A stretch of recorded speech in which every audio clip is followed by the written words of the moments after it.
Now we're going to go back and assemble our first card that we did, and you will have included this card that's super cute with the this paper is by Cartabella, and it has the forks and knives and spoons on it, which I think is cute. And I just wanted to cut it so that you know, you could see those once we have the card assembled.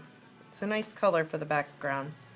I want to make sure I have it positioned so that my silverware is going up.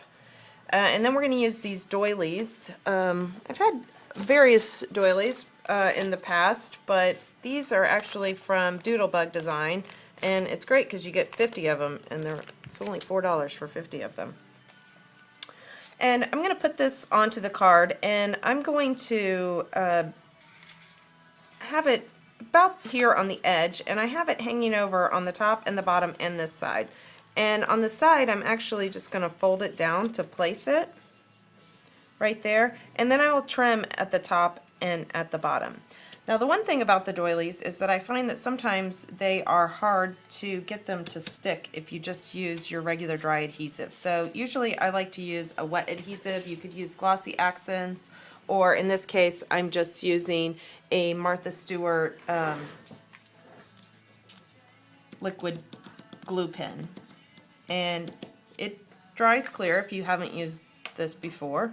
It stays blue while it is still wet, and if you let it dry before you put it down here, it'll actually become a temporary adhesive and it'll become tacky. So just be careful that you're trying to stick the two things together while it's still blue.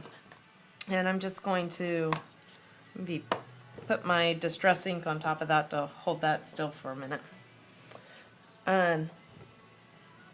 The next thing we're going to do is we need to put together our banner. While this dries, I'll set that to the side. We're going to put together these two things. And what I usually like to do when I have a layered banner like this, if I'm not using a die to cut that, is that I will cut the one that's on top first. And I'm actually going to trim this a little bit. I'll go ahead and cut the flag that goes on the smaller one.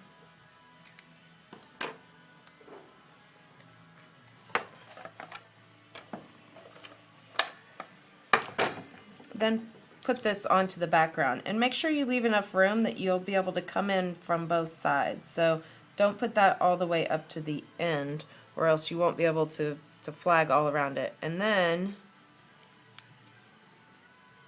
you can start on that corner and come in. A nice layered look. So there's our flag. And our card is set up nicely now, so we can move on. We're going to use our, you can use the Distress ink. I'm using a tea dye here, and if I can find my dauber, I'm just going to ink the top and bottom edges of this, as this paper has a nice distress feel to it, so I want to get those white bright edges off.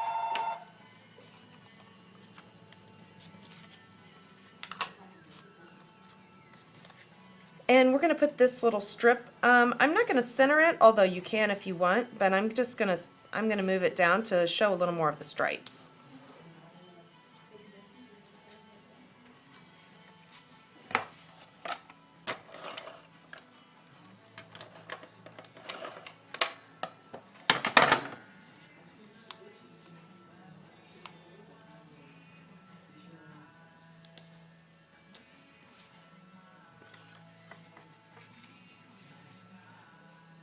And we're going to use these thinner pop dots here on this portion.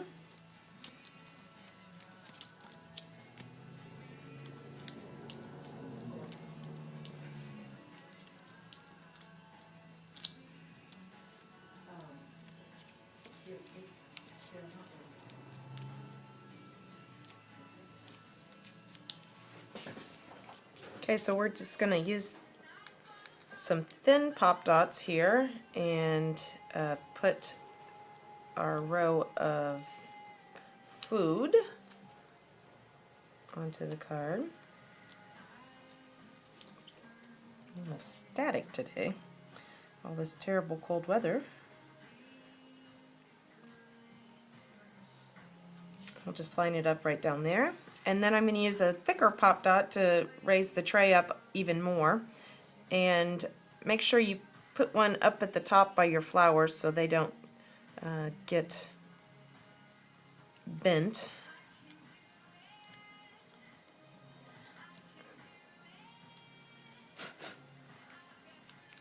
Yeah. Goodness.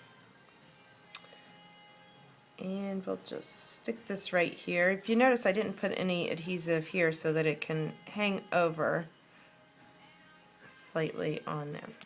The last thing to do will be to put this on, and I usually like to sort of leave this long and then just sort of fit it as I go. So let's see here. Maybe a little more. I think that's good, and we'll just use some regular adhesive and stick that on. The last thing that I'm going to do is I'm going to add a little bling to it, so I'm going to just take a gel or a glitter pen and add a little bit to the rose. I'm going to use some red stickles, and I'm not going to stickle all of these hearts here, but I'm going to stickle a few of them. Get it to come out.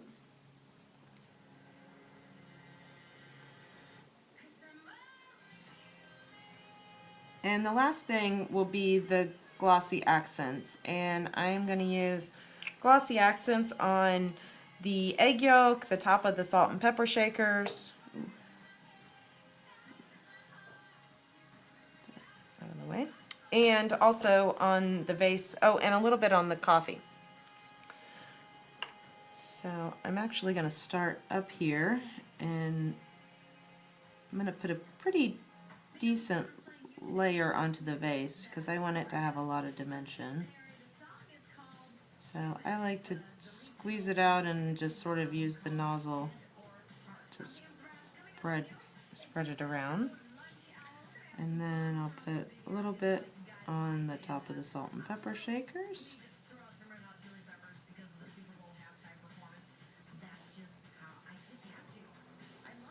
Give my egg yolk a nice shine, and a little bit on my coffee. And there you go. And be sure to set this aside until everything dries so you don't ruin your beautiful card.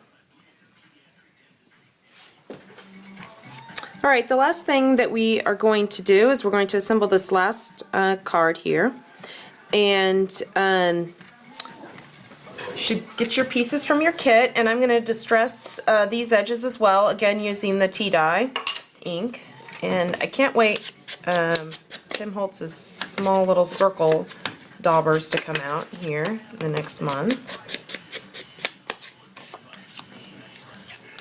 And I'm just going to do this one as well, and then I'm also going to do the little strip of spoon, forks, and knives. I'm not going to do the red, the brown, or the item that I colored. So, and then we're going to go ahead, and you can go ahead and assemble the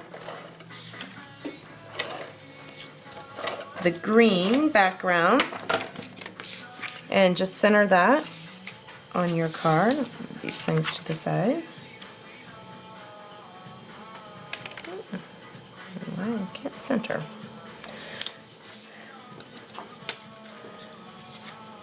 And we'll layer the stripe onto the red.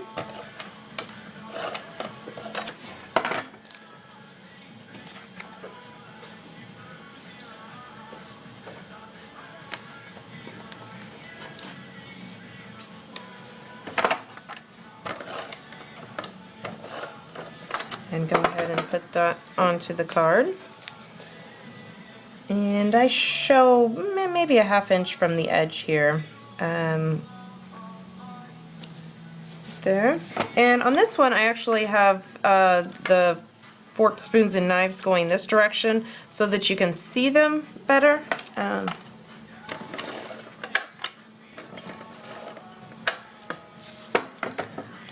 And we're going to go ahead and put that going the other direction. Then you should have your peas, love, and carrots that you colored along with your brown, if I can find the brown here, the brown matting. And we will put this on here as well. And then I'm going to just use some thin foam dots to put this onto the card. You might want to have your bow done before you do this so that you can position it, but I'm going to live on the edge today. Alright, the last thing we need to do is tie this little double bow here.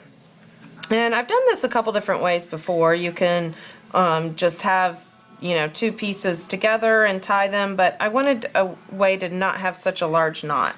So I'm going to use a technique I've used a couple times before, and I'm going to put this little ribbon down here, and you can either use your fingers, or in this case I'm going to use my two Copic colors of the month, YR15 and BG72, and I'm just going to lace them through here, and you'll notice I'm sort of making a figure 8 while I'm doing that. And then you can pull them, and you'll want to just make sure you have 2 loops on each one and 1 tail on each side, like that. And I'm just going to put those with this twine right in the middle of it, and tie it tight. And I'm going to tie another knot. And then you can go ahead and put the bow in now, or you can put the bow in a minute after you take that off. And then just simply slide the markers out, and you should have a little bow here, and when I trim the edge you'll be able to see that a little more clearly. So we're just going to do this.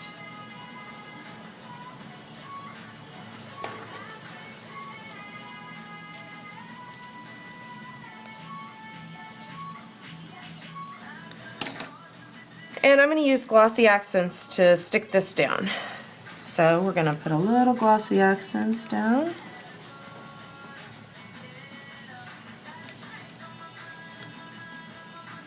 Or a lot. And we're just going to hold that down. Then you also want to put the glossy accents on the jars, and if you want to just keep pressure on this bow while it's drying a little bit, you can put a little bit of glossy accents on the jar here.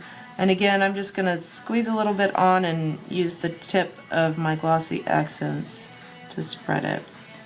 And don't be too worried about getting the glossy accents outside the line.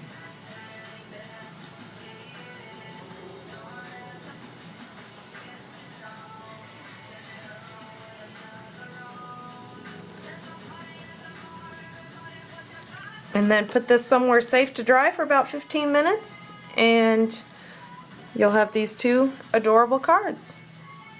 Thanks for joining us, and I hope to see you next month.